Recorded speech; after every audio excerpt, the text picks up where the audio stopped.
Halo teman-teman, kembali lagi bersama kami Makuciku. dan di video kali ini kami bakalan nge-review sebuah film Indonesia, film drama yang berhasil membuat beliau ini nangis.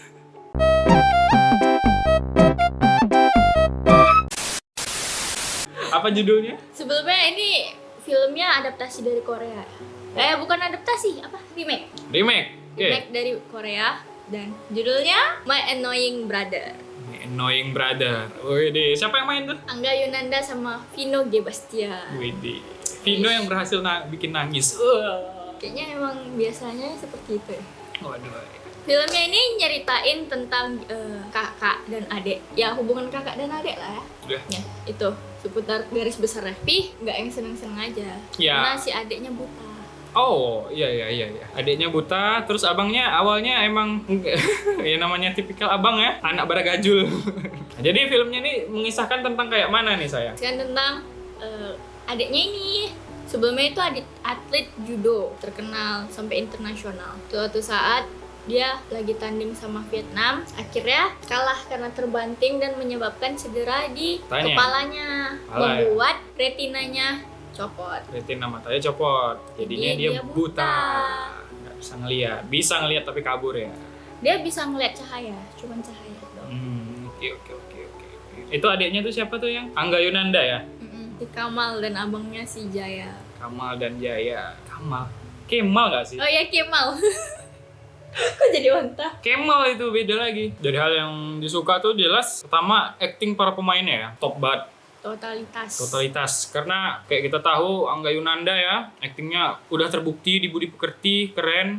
Jadi jamet meskipun, tapi di sini dia actingnya emang keren sih sebagai adik yang buta. Jadi orang yang buta emang pandai dia membawakan perannya yang baik. Juga untuk Vino G. Bastian sebagai abang yang awalnya nakal, berandal, sampai akhirnya dia berubah, terenyuh hatinya untuk merawat si adik yang buta. Terus juga karena suatu alasan tertentu yang tidak boleh kita sebutkan di sini karena nanti spoiler. Sebutin aja lah. Udahlah, karena dia kena kanker.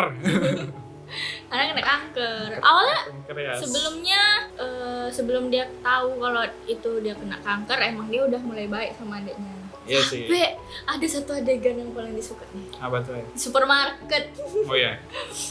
Nah, jadi si Kemal ini disuruh abangnya ngantri di kasir. Suruh tegak aja, nanti kalau misalnya dipanggil 3 langkah ke depan, katanya gitu. Aku mau ngambil minum, kata abangnya kan. Nah, abangnya pergi tuh. Ternyata sebelum dia dipanggil, pembeli sebelumnya udah selesai pembayaran, dia diserobot nih sama bapak-bapak tua dan seorang ani-ani. Bapak tua dan seorang ani-ani karena membeli suatu kotak. Ya, kita kan udah bilang di sini ya.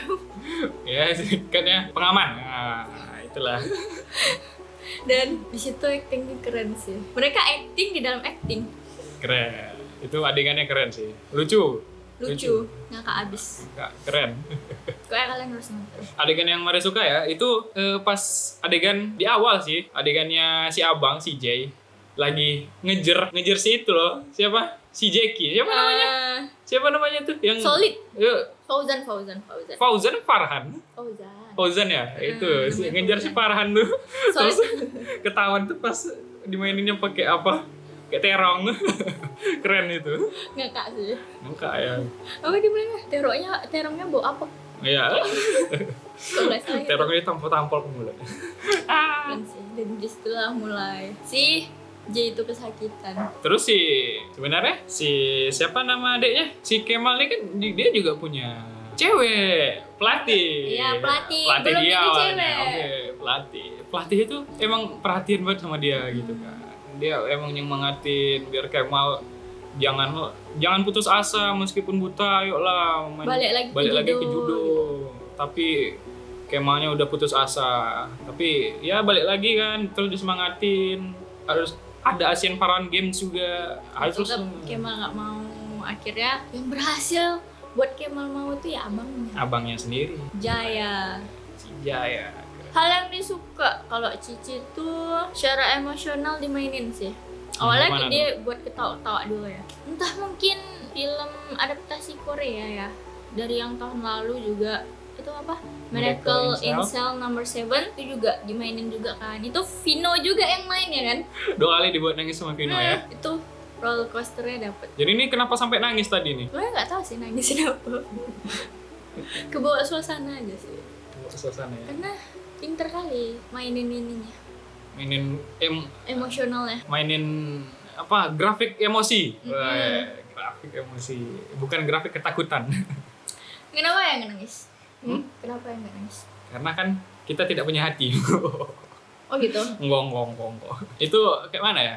Mungkin kurang relate ya sama cerita yang seperti itu. Cerita abang adik yang bros banget. Jadi itu karena kurang relate jadinya ya tidak berhasil membuat mata ini menangis.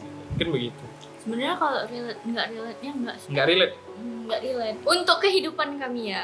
Tadi kita udah ngomong panjang lebar tentang yang kita suka. Terus apa nih? Mungkin kekurangan yang ada di film ini. Mungkin kekurangan dari film ini itu beberapa pacingnya juga agak terlalu cepet ya. Tapi bagus juga sih supaya penonton nggak bosen juga. Terus beberapa kekurangannya lagi mungkin dari pengambilan gambar ya. Pengambilan gambarnya itu nggak kekurangan sih, cuman standar, masih standar aja. Tidak ada yang spesial. Padahal untuk film sekelas yang kayak gini. Tapi yang spesial ada sih di awal. Ada sih. Di awal. Terus tuh mungkin kekurangannya lagi. Entah kenapa, kan itu ada adegan flashback gitu. Masuk nggak ada adegan flashbacknya itu? Masuk. Dan kerennya itu waktu di pantai, bajunya disamain sama yang flashbacknya itu. Sama orang tuh jalan-jalan ke pantai juga. Adegan flashbacknya itu kekurangannya tuh acting anak kecilnya. Acting anak kecilnya. Kurang. Kenapa tuh? Kurang dapet ya? Kayak masih kaku. Namanya masih bocil ya. Iya sih. Kurang belajar mungkin masih bocil. Ya mungkin karena pertama kali acting dia. Kalau untuk acting aktor-aktor pendukungnya tuh yang menurut yang gimana tuh, kayak siapa namanya si cewek itu? Si Amanda. Si Fauzannya. Fauzan gimana? Mereka tertarik sama karakter Fauzan sih. Iya. Soalnya bener. Kerjaannya banyak kali. Ngakak dibuat dia itu kalau misalnya nggak ada dia sebenarnya udah ngakak, cuman dia tuh lebih pelengkap, lebih ngasih bumbu, lebih ngakak lagi, lebih dapet lah. Dia khawatir juga dapet gitu. Sebelum nonton film ini kan ada nonton film The Shadow Stress tuh. Yang main kan juga Christo Emmanuel. Karakternya tuh mirip kayak ngakak-ngakak gitu loh. Di film The Shadow Stress si karakter Christo Emmanuel ini jadi apa ya? Cowok Betawi ya. Cowok Betawi ya. Kalau film ini kan lawak-lawak dia tuh, kerjaannya ganti-ganti, mulai dari tukang ayam lah, tukang tipu. Terakhir dia tukang ayam, akhirnya kena pecat dulu. Kena PHK karena dia makan ayam, harusnya tuh ayamnya dibalikin. Nah, itu. Padahal dia baru bilang tuh ke Jaya, kalau dia bilangnya, aku nih kalau dapat uang ya kan, aku ngumpulin duit, ganti duit haji bapakku. Nanti kalau udah kekumpul, aku mau sekolah, duitnya untuk belajar ngaji. Aku mau jadi ustad. Habis itu dia kena telepon, rupanya di PHK. Karena makan ada ayam. Ada Amer nggak? Langsung gitu. Padahal kita udah sedih loh dibuatnya. Lebih kayak kayak terharu gitu. Tobat dia. Lah PHK minta Amer. Adegan tersedih waktu adik si Kemal tahu kalau si Jaya tuh udah kena kanker, kan dia nelpon tuh si bagian gitu. Membuat meler segala macam air, mulai dari air mata. Enggak ya. Yang paling enak deh karena nggak nangis. Oke, yang paling enak itu paling sama sih adegan pas ya itu pas apa tadi? Kemal nelpon abangnya. Kemal nelpon abangnya, dia nangis. Abang sakit kata. Abang sakit. Iya sakit banget deh. Apalagi nggak ada kamu di sini. Padahal abangnya berusaha Abang nungguin ya, abang nungguin aku ya. Aku bakal bawa medali emas katanya. Ternyata itu sih nggak ditunjukin aja. Dia nggak ada ketemu. Ternyata itu emang nggak ketemu. Nah itu dia bagusnya film tuh, kayak banyak isyarat pesan tersirat gitu. Tapi kita ngerti gitu, lumayan lah. Keren. Iklannya juga masuk tuh, buset dah. Dia pakai HP guys, si Jaynya pakai HP, belakang HP-nya kayak ini HP apa gitu Apa kepikirannya. aneh kan? Bukan HP rupanya ini, bukan HP ini. Jangan disebut merek dong. Aduh, kita bukan sponsor Tekno. Tadi disebut lagi. Oh iya, sorry. Jalan untuk skor dari film ini berapa tuh sayang? Rating lah, bukan skor. Skor sama rating sama saja loh. Beda lah, skor nggak pakai per. Baiklah, Ratingnya, Ayang dulu lah. 7/10 dari saya ya. Dari Ayang? Bukannya kemarin 6,5 ya? 7/10. Wah, udah naik lagi? Udah naik dia, berganti dia. Kenapa tuh naiknya? Karena Baru nyadar gitu. baru nyadar aja sih habis nonton. 8/10. Berhasil buat nangis. Berhasil, emosinya berhasil dimainin. Visual juga keren, actingnya juga bagus. Ngambil mangganya bagus. Ambil mangga juga bagus. Oke. Kenapa ambil mangga? Itu dia ngambil mangga tapi terjatuh karena sakit pankreas. Ya itu acting sih. Oke lah. Oke, segitu aja review dari kami. Sampai jumpa di review-review selanjutnya. Bye-bye.